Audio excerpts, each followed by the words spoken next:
Bonjour, je suis Corinne Vincentelli, complexe claim spécialiste au sein de Partneret et membre de la commission automobile de la PREF. Depuis le début de l'année, je suis très heureuse de présider le groupe de travail portant sur les relations entre la PREF et la REDOC, l'association pour l'étude de la réparation du dommage corporel.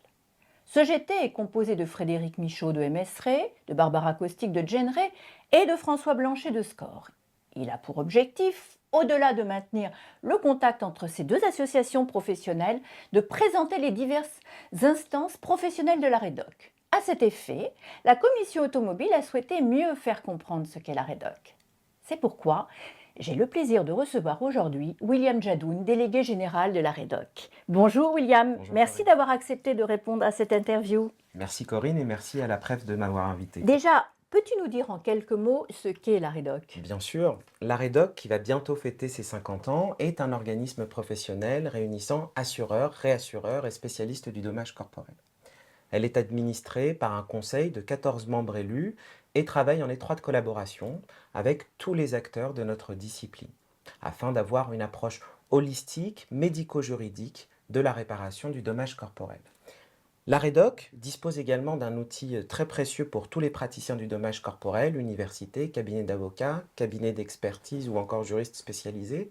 C'est le CDDC, le Centre de documentation sur le dommage corporel. C'est une base unique en Europe qui regroupe plus de 37 000 références médicales, médico-légales et juridiques.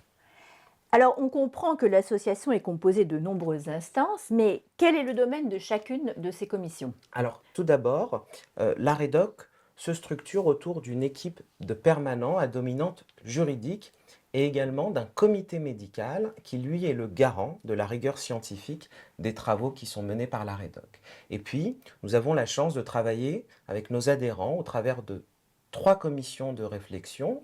La Coreidoc, d'abord, commission de réflexion sur l'indemnisation du dommage corporel, qui, elle, réfléchit à la question du processus indemnitaire et à l'indemnisation des postes de préjudice. La COREM, commission de réflexion sur la responsabilité médicale, qui elle a été créée après la loi du 4 mars 2002, afin d'accompagner les représentants assureurs au sein des CCI, commissions de conciliation et d'indemnisation.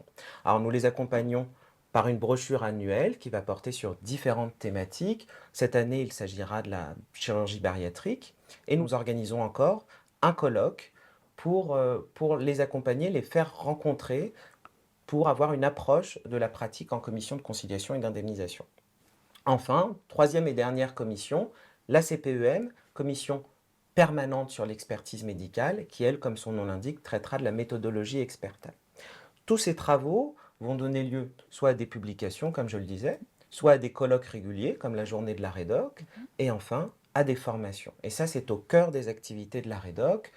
La formation à destination des juristes, les adhérents, également par la participation à des formations universitaires telles que l'Institut des assurances de Paris-Dauphine, le Master 2 de droit du dommage corporel de Chambéry ou encore le DU de Paris 1 sur le dommage corporel. Et puis nous accompagnons essentiellement également les médecins par le CAPEDOC, certificat d'aptitude à l'évaluation du dommage corporel, qui a été créé en 1979 à Paris. Et donc nous avons dupliqué le CAPEDOC également par un CAPEDOC Sud. C'est un DU organisé avec les professeurs de médecine légale de Toulouse, Montpellier, Marseille.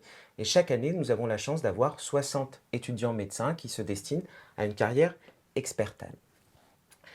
Nous assurons également leur formation continue par des journées scientifiques, comme la journée de la REDOC que j'ai citée, ou encore par la participation à des journées scientifiques, cette fois-ci des associations régionales de la FFAMCE, la Fédération française des associations de médecins conseils experts. Alors, l'association étant composée de nombreux adhérents assureurs, qui sont également des membres de France Assureurs et des clients pour les réassureurs, quels sont vos liens avec le comité corporel de France Assureurs ? Alors, depuis sa création en 2016, le comité corporel nous accueille en tant que membre permanent afin d'apporter un éclairage technique tant sur l'indemnisation des postes de préjudice que sur la partie expertise médico-légale. Le comité corporel de France Assureurs peut donc nous saisir sur un sujet en tant que sachant. Comme nous le savons, les réassureurs sont davantage confrontés aux dommages corporels lourds. Comment peut-on illustrer la collaboration et les interactions entre la PREF et la REDOC? Alors, la collaboration avec la PREF n'est pas nouvelle. Effectivement, les travaux que nous avions menés pour l'évaluation du blessé grave et la mission d'expertise adaptée ont été faits en lien avec la PREF afin d'avoir son regard très précieux sur le sujet. Et puis, nous continuons de collaborer ensemble et cette année, cette collaboration prendra forme durant un colloque que nous organisons, la REDOC et le comité corporel de France Assureur sur les 40 ans de la loi Badinter. Un grand merci William de t'être prêté à ce jeu de questions-réponses. Merci. Vous pouvez retrouver tous nos contenus sur le site de la PREF et sur LinkedIn.